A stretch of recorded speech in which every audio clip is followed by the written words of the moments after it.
ડભોઈ તાલુકાના થરવાસા ગામ પાસે પસાર થતી પાણી પુરવઠા વિભાગની મુખ્ય પાઇપલાઇનના વાલમાં મોટા પાયે લીકેજ થવાના કારણે હજારો લીટર શુદ્ધ પીવાનું પાણી ગટર અને ખેતરમાં વહી રહ્યું છે। વહીવટીતંત્રની આળસના કારણે કિંમતી જળનો બગાડ થતાં સ્થાનિક રહીશોમાં ભારે રોષ જોવા મળી રહ્યો છે। પાણી પુરવઠા વિભાગની લાઇનમાં વાલમાં ગંભીર લીકેજના કારણે પાણીનો વેડફાટ નજીકના ખેતરોમાં બિનજરૂરી પાણી ભરાયા છે, જેનાથી પાકને નુકસાન થવાની ભીતિ છે। લોકોની હાલાકી અને તંત્ર સામે સવાલ। એક જ બાજુ ઉનાળા જેવી સ્થિતિમાં અનેક ગામોમાં પીવાના પાણીની અછત વર્તાઈ રહી છે અને લોકો ટીપે ટીપે પાણી માટે પણ વલખા મારી રહ્યા છે, ત્યારે બીજી તરફ સરકારી તંત્રની બેદરકારીના કારણે રોજનું હજારો લીટર પાણી વેસ્ટ નાળાઓમાં વહી રહ્યું છે।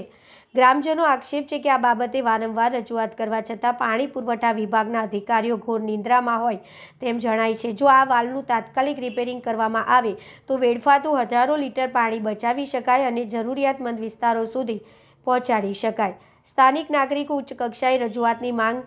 થરવાસા ગામના લોકો અને ખેડૂતોની માંગ છે કે પાણી પુરવઠા વિભાગના અધિકારીઓ વહેલી તકે જાગે અને આ લીકેજનું કાયમી નિરાકરણ લાવે।